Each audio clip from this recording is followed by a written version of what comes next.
Today is 1/25/21. 1/25/21.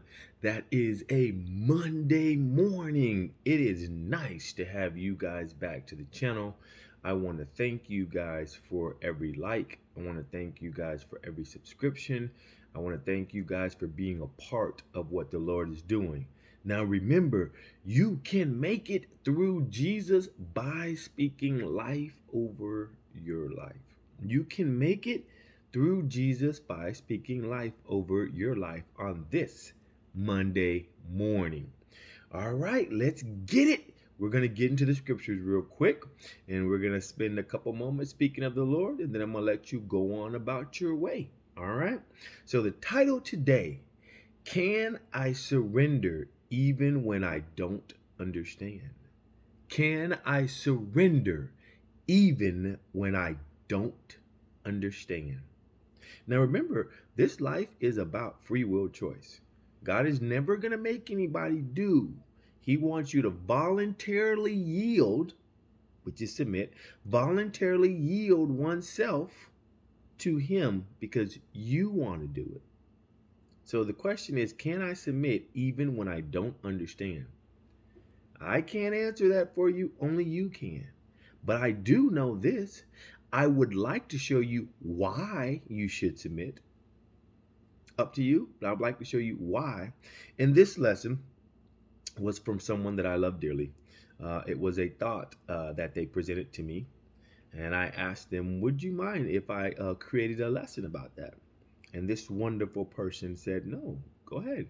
And this is why I'm here. Ideals, thoughts, lessons come from anywhere. And I thought that that was such a great lesson because it was a great question. Can I submit even when I don't understand? And I think in our life, there's a lot of times that God wants us to submit even when we don't understand. Why? Because we trust. We trust that He has our best interest at heart. That is why we should submit, but it's up to you as an individual. Let's jump into these scriptures and I'm going to show you something. Let's jump into these scriptures and I'm going to show you something. All right, let's go to Daniel 4, 36 and 37. Daniel 4, 36 and 37. Now we know Nebuchadnezzar was great. There's no maybe about it. We know Nebuchadnezzar was great. God ordained him to be great. He even ordained the animals to submit to Nebuchadnezzar. And you can find that in some of the previous lessons that I've taught about 3 or 4 different lessons about Nebuchadnezzar. Go through the wisdom series and you'll find some lessons that I taught about Nebuchadnezzar. But he was great, right? Now he was great even before God got a hold to him. Let's see what Daniel 4, 36 and 37 has to say, right? 36. At the same time that my sanity was restored, my honor, my splendor was returned to me for the glory of my kingdom. My administrators and nobles found me out, and I was restored to my throne and became even greater than before. So yeah, I was on one level before I submitted to God. But after I submitted to God and He got what He wanted out of me, He took me to another level. Why? Because with God, He's not going to keep you the same. He's always going to elevate your game. When you talk about leveling up, when you roll with God, automatically we level up. There's no maybe about it. When you roll with Him and do it His way and you let Him get a hold of you, you're going to level up. Why? Because He's on a whole nother level.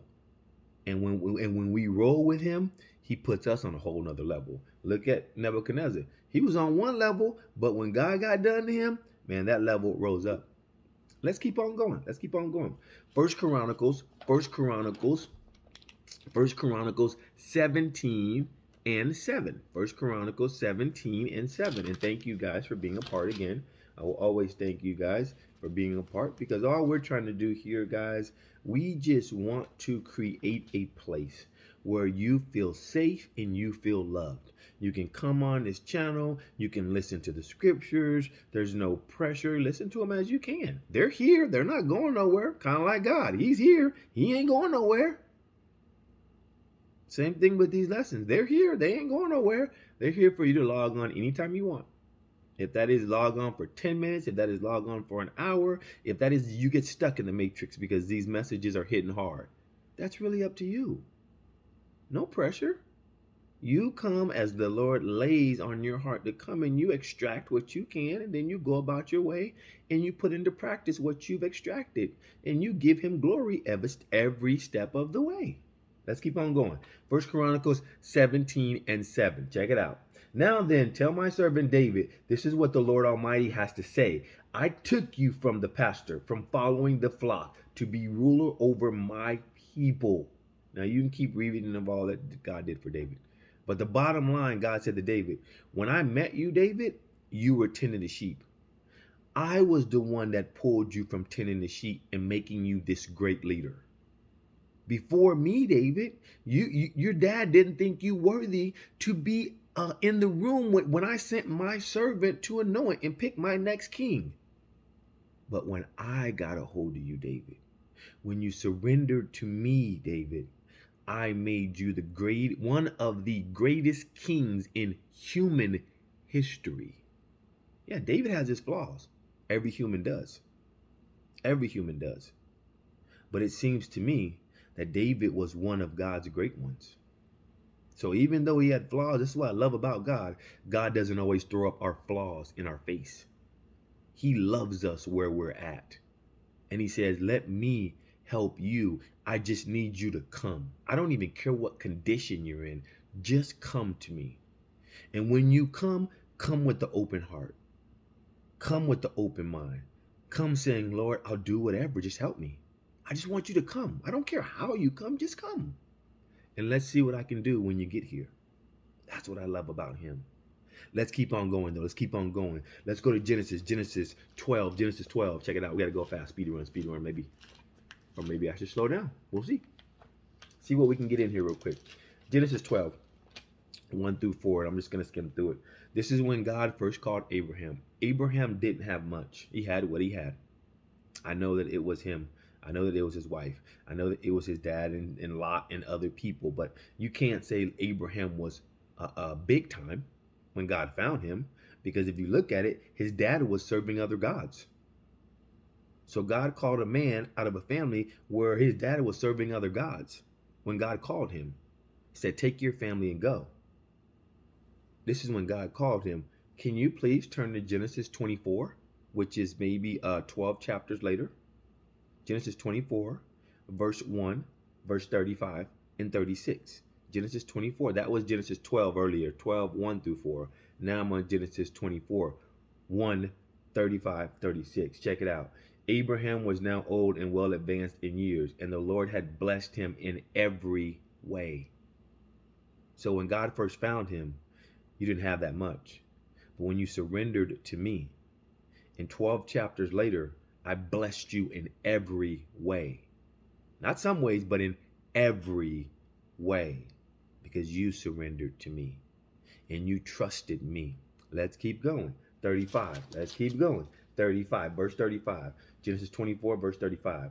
The Lord has blessed my master abundantly, and he has become wealthy. He has given him sheep, cattle, silver. You can go down the list. Verse 36. My master's wife, Sarah, has bore him a son in her old age. Hold on. When God first met Abraham, he didn't have any kids. None. But when he surrendered to God, God said, I'm going to make your descendants so great. So you look at with God, without God. With God, without God. Surrendering to God, not surrendering to God. I think this one is starting to come clear. We have to surrender. Let's keep going. Let's keep going. 1 Peter 5-6. Why? Because he's doing it for our betterment. Everything he does is for our betterment, and we don't even know it sometimes. But by us surrendering to him, that is a free will choice act that we are making. And watch what he will do in return. 1 Peter 5-6. 1 Peter 5-6.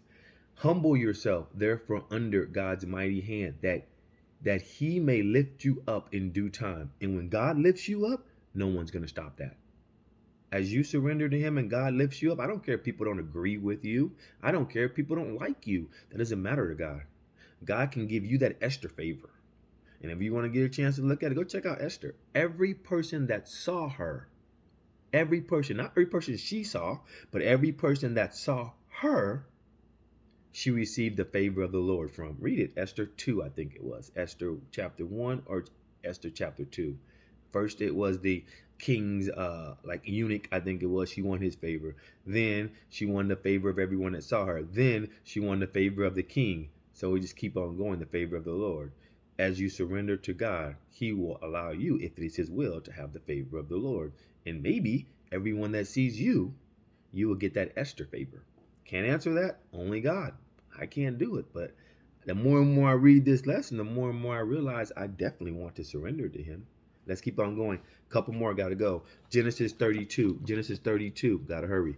Genesis 32. 9 and 10. Genesis 32. Is that the one I want? Genesis 32. Check it. Almost done. Then Jacob prayed, "Oh God, my father Abraham." So Jacob sent a prayer out, and he was explaining to God. I want to pick up verse 10. "I am unworthy of all the kindness and faithfulness you have shown your servant. I had only my staff when I crossed this Jordan, but now I have become two groups." So if you read earlier up in that, I think it was previous chapter, he had a dream and the Lord told him what to do. Go here, and then when it's time for you to come back to your homeland, I will let you know. But go here. And he said, "Okay, Lord, if I go here," I think that was the previous chapter, 31 or 30 or something like that. "If I go here, Lord, be with me." When he spoke that in his dream, he was talking about God really wasn't his God. He knew about God, but he really didn't know about God. But after this, I want to say 20-year experience with Laban and changing his wages and going through what he went through, he realized how great God was. And he said, "Man, when I first came over here, I had only my staff. Now I'm coming back to my homeland with all this kindness that God has shown me." So again, with God, without God.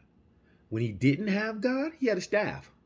After he learned about God and God did great things, he came back with so many blessings that he was amazed. So by surrendering to God, great things happen. Two more and I got to go. Isaiah 48 and 17. Isaiah 48 and 17. Isaiah 48 and 17. And guys, I'm not here to make anybody surrender. I'm just here to say that I believe after reading this lesson, it would be a good thing for every human to freely submit to him, because from what I see is when you do, he will lift you up in due time. That due time, when he lifts you up, you don't have to worry about anybody stopping it, because they can't, because he's doing it. And when he does it for you, there's nothing anyone can say or do, because they have to let it happen. Because when God is doing something, no human can stop what he's doing. So this is another reason why I feel that I should submit to him. Two more scriptures. Isaiah 48 and 17. It says, "I am the Lord your God, who teaches you what is best for you." Why would I not want to surrender to this God that is saying, "I only want to teach you what's best for you"? Then as I teach you, I will even direct you in the way you should go to get that best, if you would just surrender to me. Last scripture, you all know it. I'm not going to turn to it. Y'all know it. Jeremiah 29:11. Plans to prosper, not to harm. Plans to give you a hope and a future. Guys, I'm not here to make. I'm just here to encourage. Please surrender to him. You have no clue what's waiting for you on the other side when you do. Giving God you is no greater gift. He just wants your heart. That's what he wants from us, our heart. He wants us to love him the way he deserves to be loved. And I know we don't know how to love, but he will teach us. He will teach us how to keep no record of wrong. He will teach us how to build each other up. He will teach us how to encourage each other. He will teach us that when we see our brother or sister in a sin or in a fault, we will restore them gently and not live in a glass house and throw stones. He will teach us how to wrap our arms around each other and give each other encouraging, building up statements, speaking life into their life. This is what he will teach us how to do as we surrender to him. Thank you guys for bearing with me. I hope this message finds an open ear and an open heart. And I pray that you would surrender to our God that loves you more than life itself. Be blessed on this Monday. And I thank you, beautiful person, for allowing me to extract that thought and make a lesson out of it. I don't want to put everybody's name on these videos because not everyone wants their names on the videos, and I will respect that. But I want you to know you're seen. I want you to know eyes are on you. And I want you to know you can do great things through God. Be blessed this day. And I thank you for being a part of my life.